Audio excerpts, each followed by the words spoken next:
السلام علیکم سامعین ناظرین۔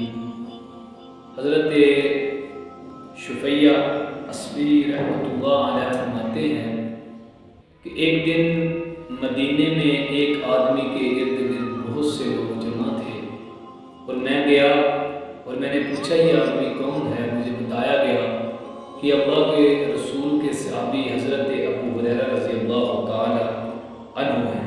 فرماتے ہیں میں لوگ ان سے سوال کر رہے تھے، پوچھ رہے تھے، تو میں بھی ان لوگوں کے درمیان بیٹھ گیا اور میں یہاں تک کہ بالکل حضرت ابو ہریرہ رضی اللہ تعالیٰ عنہ کے سامنے بیٹھ گیا۔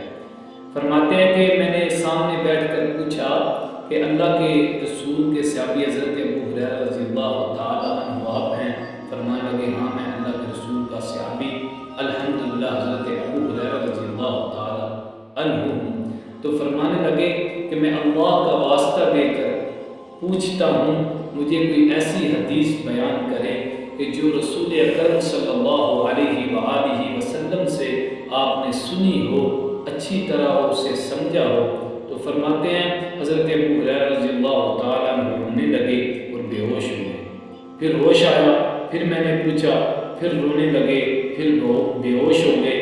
فرماتے ہیں کہ پھر حضرت ابو ہریرہ رضی اللہ تعالیٰ عنہ فرمانے لگے کہ رسول اکرم صلی اللہ علیہ وآلہ وسلم نے فرمایا کہ ابو ہریرہ کل قیامت کا دن ہوگا تو اللہ تعالیٰ اپنے بندوں کا حساب لینے کے لیے نازل ہوں گے، تو سب سے پہلے 3 لوگوں کو اللہ کے سامنے پیش کیا جائے گا۔ تو اللہ تعالیٰ کے سامنے جب وہ 3 لوگ پیش ہوں گے، ان میں سے سب سے پہلے والا قاری قرآن ہوگا۔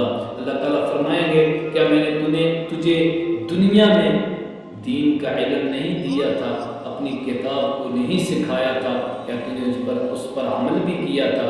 تو حضرت ابو ہریرہ رضی اللہ تعالیٰ عنہ فرماتے ہیں کہ وہ آدمی کہے گا ہاں اللہ میں ساری زندگی لوگوں کو قرآن پڑھاتا رہا، سکھاتا رہا۔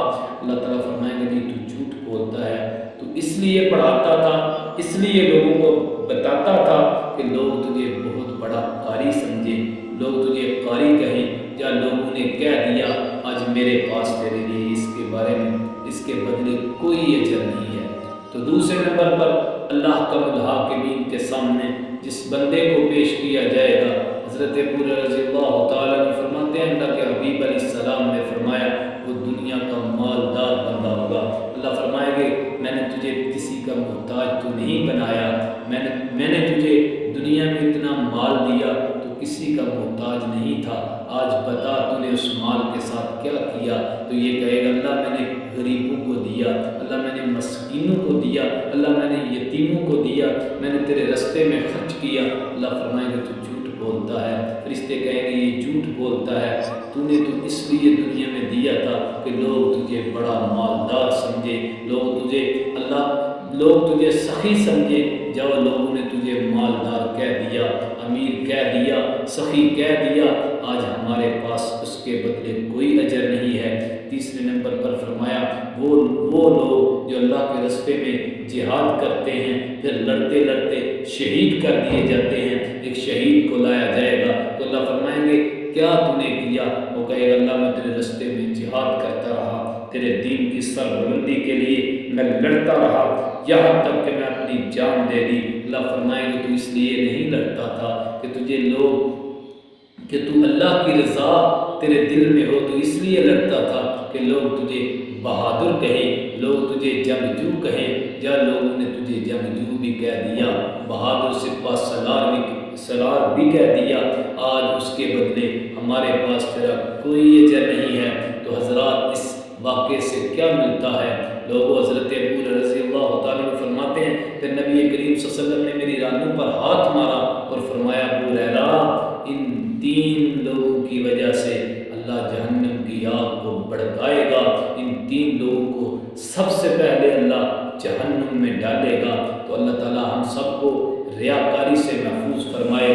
لوگوں سب سے پہلی بات عمل چھوٹا ہو یا بڑا ہو اس کے لیے نیت کو ٹھیک کرنا ہوتا ہے۔ حدیث ہے نبی کریم صلی اللہ علیہ وسلم کی حضرت عمر رضی اللہ تعالیٰ عنہ سے فرمایا کہ لوگوں نبی کریم صلی اللہ علیہ وسلم نے فرمایا انما الاعمال بالنیات کہ اعمال کا دار و مدار نیتوں پر ہے۔ اگر نیت ٹھیک ہوگی چھوٹا عمل بھی بڑا اللہ کی رضا میں پیش کیا جائے گا، اگر نیت ٹھیک نہ ہوگی تو پھر بڑے سے بڑے عمل بھی رائے گاہ جائیں گے۔ اللہ ہم سب کو نیتوں کو ٹھیک کرنے کی توفیق عطا فرمائے۔ وما توفیق الا باللہ۔